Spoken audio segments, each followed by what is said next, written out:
Welcome to a very special edition of the Off the Charts Football Podcast. I'm Matt Manocherian, former NFL scout and currently of Sports Info Solutions, joined by football analytics pioneer Aaron Schatz of Football Outsiders. And we are here to break down round one of the NFL draft, which just finished up.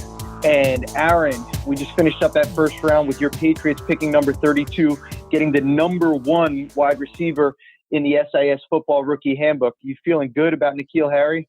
I do feel very good about N'Keal Harry. He was number 3 in our playmaker rating. So the number one receiver in playmaker rating is still on the board, which is Hakeem Butler. But I feel good about the Patriots taking a large-sized outside wide receiver. That feels like a good pick. But they were not the winners tonight. They got a nice player in the position they were originally picking, but my winners are usually teams that move down the board, teams that get guys who fall down the board, and there are some other teams who I think did really well for themselves tonight. Okay, well, let's flip it. Let's go straight back to the top of the draft, and we'll kind of work our way through pointing out any notable trades or picks that got made that we wanted to talk about. So I thought 1 through 3 was kind of just chalk right there at the top. Nothing really remarkable there until kind of the bombshell was dropped at number 4 with Clelin Ferrell to Oakland.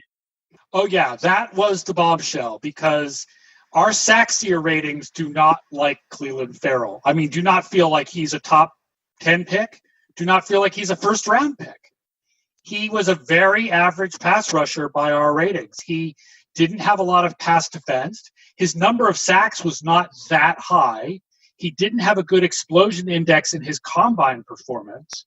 So he was kind of our first-round bust, like most likely first-round bust of this year's guys. And he ends up going before Josh Allen, before Brian Burns, before Montez Sweat. Where did that come from, man? Yeah, it was incredible to me. I was absolutely shocked at that point. He's not a player that's without merit on film or in terms of his stat line.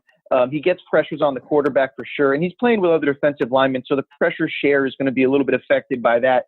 But what I saw with him was somebody that sometimes it was great. The film, he flashed, and it was awesome, and sometimes he was invisible. He would disappear. You wouldn't notice him for long periods at a time. I remember at scout school, way back in the fall, we all looked at this player together, and we really didn't understand the hype after a while. We saw the physical measurables on him. We saw the explosion sure off the line of scrimmage, some hand use here, but again, it's all in flashes, and he wasn't consistent. So he was our 4th-ranked edge in the rookie handbook, and he had a strong grade. A 6.8 is a strong starter grade. That's a high-end 3-down starter, but I thought he was more of a later first-rounder with high upside rather than a guy that's a number 4 pick, where, like you were saying, they kind of passed on some guys that I think were more blue chippers, and, they got to get Khalil Mack type production from him right now if they want to really be able to sell this as being a good pick down the road. Yeah, the SIS handbook was higher on him than Saxier was. So to Saxier, this is crazy. This is a crazy pick. Okay, moving back through, because we're about to get to another crazy pick. Devin White to Tampa Bay. Nobody surprised there. Number 6. I don't think we were as surprised by this one, but I will give it an even higher, crazier score. Daniel Jones to the Giants. He was our 3rd-ranked quarterback in the rookie handbook. He had a 6.5 grade. That's kind of like an Andy Dalton level starter. And, Dave Cutcliffe knows quarterbacks better than me. But based on the film and the analytics, this is just a questionable move. I think people will be surprised by who he is. The Manning comps are crazy. He's more of a runner than they realize. He's a Josh Allen type player. Are people comping him to Eli Manning? I hope it's Eli Manning that they're comping him to. You see the side-by-side pictures and you hear the Cutcliffe comparisons. I feel like anything that's talking you into Daniel Jones is something around that kind of aura of just, everything Manning that goes on there. They even kind of look alike. But this guy who ran for over 1,800 yards in the last 3 years and he struggled in terms of on-target percentage, never got above 100 in terms of IQR, really didn't have a lot of success passing the ball. You see negative EPA for him passing, positive rushing. That's more of not to bring the Duke-UNC rivalry into the picture, but that's more the Mitchell Trubisky type, what he's been doing with the Bears, creating value in the running game, not the passing game. I wouldn't be surprised if we end up seeing more of a runner than people really expect. And I really think the Josh Allen comp might be the best one with him. You have got to really believe that two things had a dramatic impact on his performance. One, the lack of talent around him at Duke. And two, the fact that he faced the hardest schedule of any of this year's top quarterback prospects. But you have got to put so much weight on those two things to consider Daniel Jones worthy of being the number 6 overall pick. It just seems kind of crazy. Yeah, enough said there. They're going to do everything they can to try to make him look good. They're going to try to create a system around him that's going to work. You know, they got a tons of slot receivers, and he doesn't like to put the ball down the field. So maybe that works into effect. But, you know, the field's the same size for everybody, and you got to use the whole thing. A little bit of a head scratcher there, but not head scratchers following that pick. I thought Josh Allen to Kentucky of Kentucky to Jacksonville made sense. Hawkinson to the Lions makes sense. And then I loved Ed Oliver to the Bills. I thought that was a slam dunk pick. Great replacement for Kyle Williams. Beautiful, man. Yeah, and just sometimes when you see the draft picks and you just see the guys put on the hat and start to kind of interact, and you just get a feel that he's going to be a real Bills type of player, and it could be a real impact player for them for a long time. I love him on the film, and I'm kind of excited about the fit that he could have there. You know, they're strong defensively. They're already been strong defensively, and like you said, he can replace that Kyle Williams. Yeah, the next pick is the one where we start with some of the head scratching, but that's because, look, we know what analytics teaches. Analytics teaches the only reason to trade up is to try to get that franchise-changing quarterback. Otherwise, you try to trade down. And Pittsburgh making the big deal with Denver. Pittsburgh, which never trades up, traded the 20th and 52nd along with their third rounder in 2020 to move up 10 spots to take an off-the-ball linebacker. And I realize their need for an off-the-ball linebacker has been strong ever since the Ryan Shazier injury. But still, that is a lot to give up for Devin Bush. Yeah, I love Devin Bush as a prospect, and I'll even take a little bit of a counter stance in the sense of I don't think that this is a classic definition of an off-ball linebacker. We think of off-ball linebackers as guys that are kind of like run defender thumpers. Maybe they're only on the field first and second down. This is a 3-down player. He's almost a little bit more like a Derwin James like type guy, where he's going to be in a hybrid role and kind of playing all over the field. A little bit more of a true linebacker than that. But you know, I thought he was a borderline blue chip player, just knock him a little bit because of the size concerns on him. But to give up a 2 this year and a 3 next year to move up to take the guy, I think, you know, looking at it from the Broncos' perspective, I think that makes them one of the big winners of the first round just by virtue of picking up all those 2 extra assets. That's huge. Absolutely. And with the 20 pick that they got from the Steelers, they got Noah Fant, who they have not had a tight end in years there. Right. Feels like it's been a long time. So that seems like a really good pick for them. The next pick that stood out for me was for a different reason. At number 13, Christian Wilkins came on stage and tried to do like a bump with Roger Goodell. Kind of like missed on it. I thought he might have been trying to take a shot at Goodell. Like, it's so I like the pick because I thought he might, you know, he kind of made it look playful, but then when Goodell didn't want to jump, I thought he gave him a real good bear hug. Like, he'll probably be feeling that in the morning. No, that was an awesome moment. That was my favorite moment of the draft since a couple years ago when DeCaris McKinley came on stage with the picture of his grandmother. Yeah. Remember that? This is the best draft moment since that. By the way, my girlfriend kept noticing. She's like, do they think anything's going to change every time Goodell came out and they were still booing him? She was like, he's gotten the message. Like, do they have to still boo him? And I'm like, oh, yeah, they still have to boo him. That's funny. I'm sure she'll learn over time as she spends more time learning about the Eagles. Yeah, moving through, next interesting thing to happen, I thought, though, is Dwayne Haskins falling into the Redskins' lap. They didn't have to trade up to get him. I thought it made a lot of sense there. I don't know if he presents a long-term upgrade from Kirk Cousins or even from Alex Smith, really, but I think he brings a lot of similar qualities to the table, and his ability to get the ball out of his hands, keep the offense on schedule. Maybe not going to be a guy that puts the game on his back and wins it for you, but somebody that I think can be more than competent and be a starting level quarterback for years to come. You have to take the shot at the franchise quarterback when you have the chance and you have the need. And the fact that they didn't have to trade up to take the shot, they are the big winners of round one for two reasons. One, they got the shot at the franchise quarterback without having to trade up. And two, they got Montez Sweat drop into their laps at number 26. I'm sorry to skip forward a little bit, but since we're talking about Washington, Montez Sweat should have gone a lot earlier. They had him drop into their laps in part because of this weird, incorrect health, report that he got at the combine. And that's a really great haul for Washington. They have a really dangerous front seven now. Yeah, I'm with you. Montez Sweat to be there at 26 was just unbelievable to me. I don't know how he dropped so far. I know there was character concerns from back at Michigan State. I know there was the medical, but then it seemed like a rumor, and then I don't know what. But Washington has to come away from the first round feeling great. They get their quarterback. They get somebody who could be a difference-making pass rusher. I know our John Todd keeps a very close eye on the Redskins, and he was really happy to see both of those things transpire. So it's certainly an interesting day there for the Redskins. We'll get back to touching on that 26th pick in a bit because I want to talk about the other side of it. But let's keep moving through.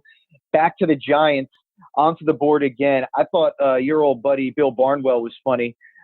He commented that, what was it? The Giants traded away Snacks Harrison and then traded away Odell Beckham and used the draft pick that they got for Odell Beckham to draft Dexter Lawrence to replace Snacks Harrison.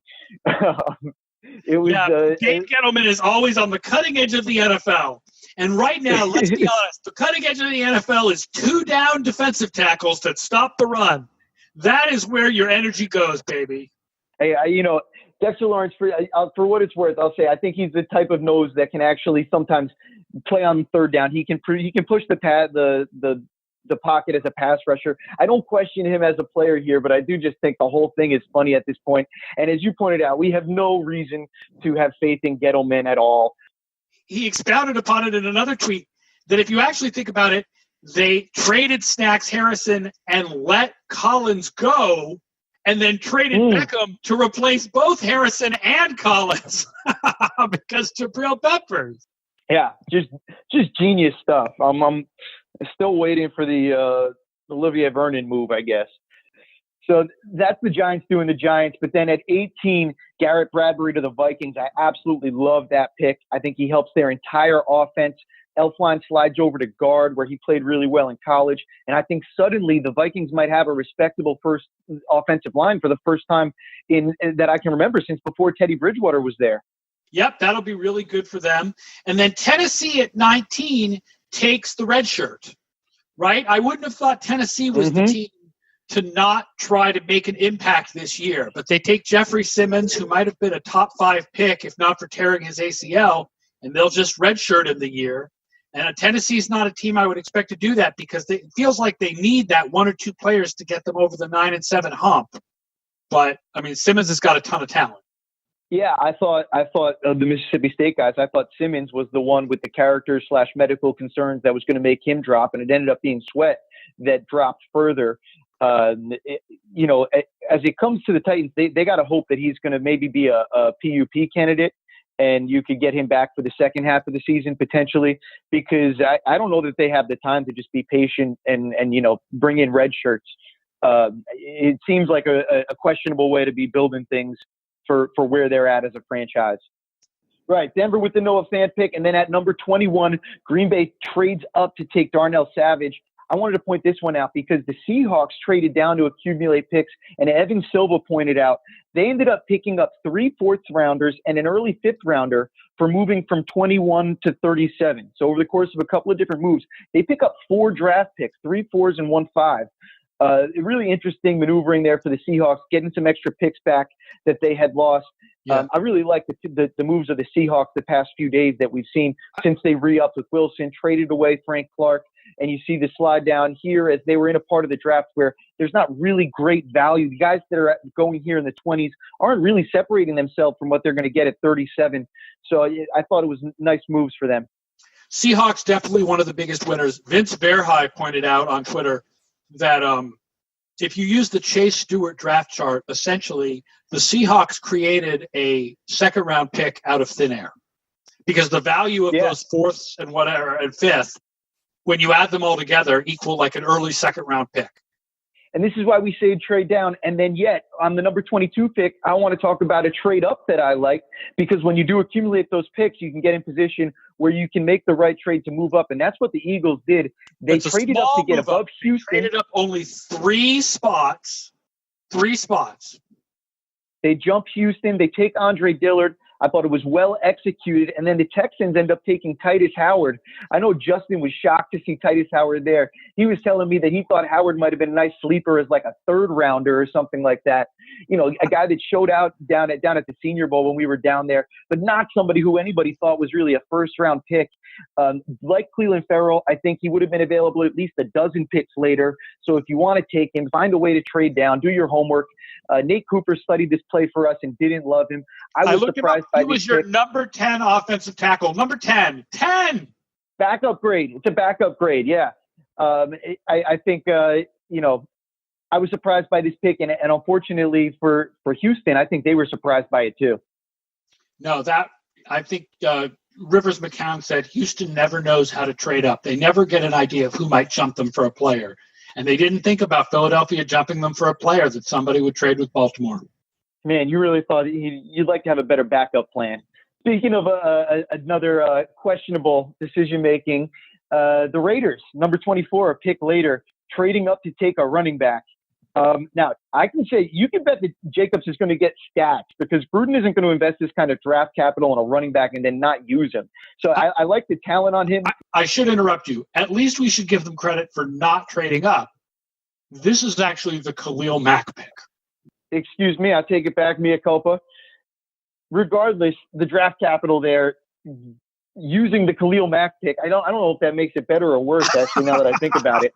But using that draft pick and then, you know, great talent, but the combination of sending the scouts home, then passing on the consensus blue chippers for a consensus reach at the top of the draft, and then drafting a running back in round 1 to top things off, I think there are real questions about the process that's going on there in that organization, and it's going to be around for a while. And you guys like him a lot better than we do because the backcast really did not like Josh Jacobs.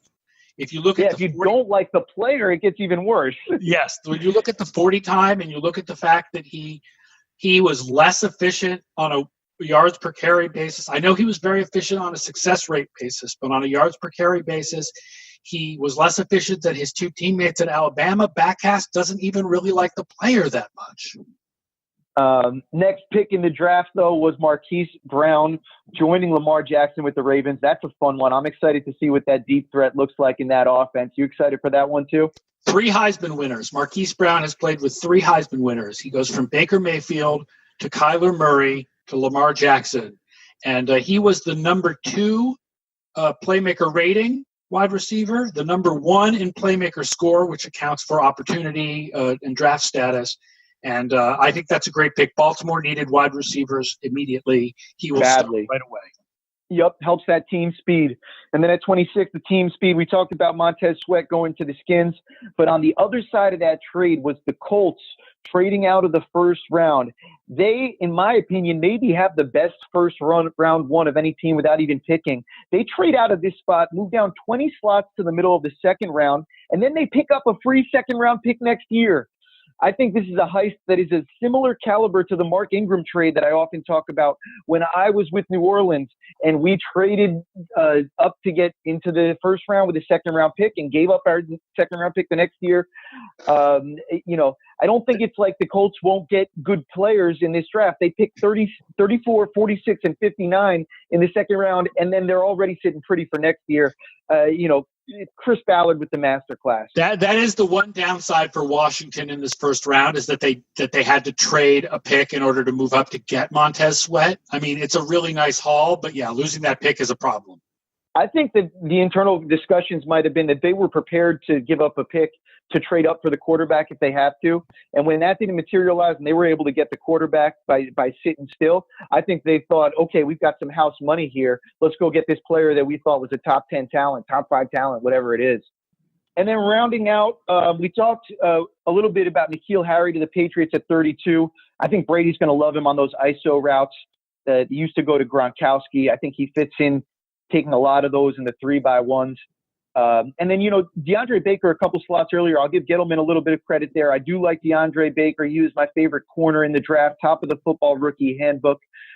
Interesting there, just N'Keal Harry, DeAndre Baker. I think those are two guys that went towards the end of the first round that are going to provide a lot more value than a lot of the guys that were drafted before them, which, again, underscores the value of trading down. Yeah, but they traded to get that pick.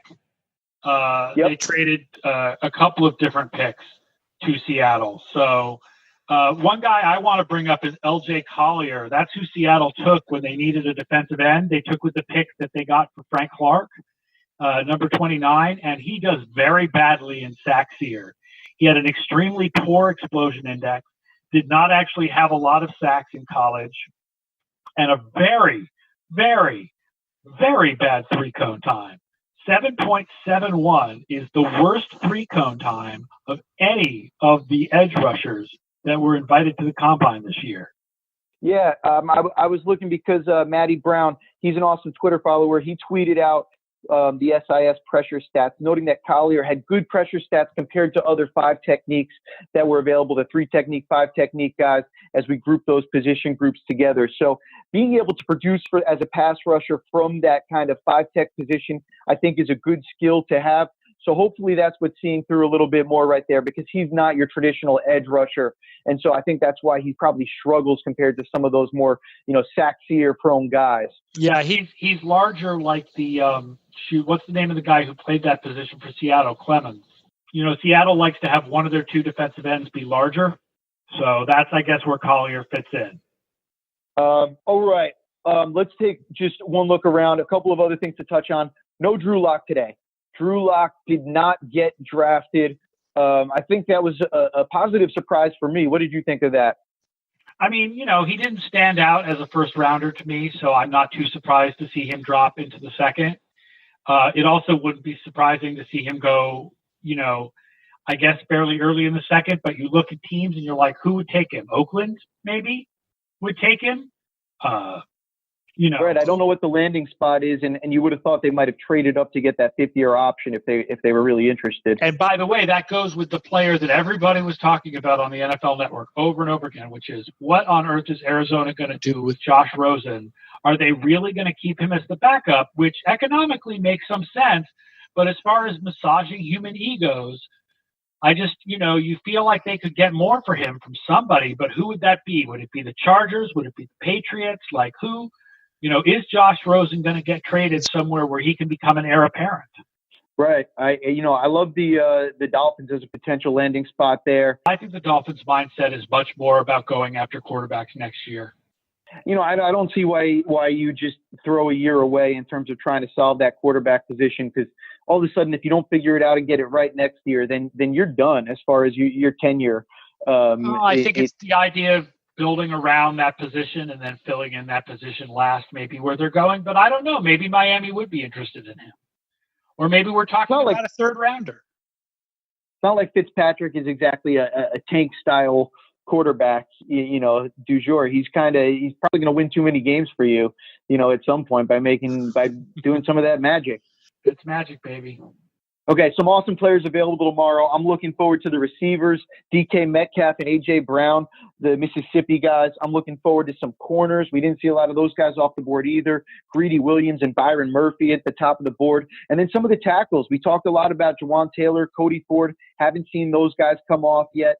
I'm looking forward to seeing where those guys land. And hopefully, just the whole first round seemed just a little bit disappointing overall tonight. I don't know. Did you feel like just a little bit disappointed overall, or does grabbing N'Keal Harry at number 32 just kind of massage that a little bit? No, it was a first round. There's good players. I think part of the reason why it seems less exciting is from a fantasy football perspective, it was less exciting because this is the latest in the draft that it ever went where no running backs and wide receivers are taken.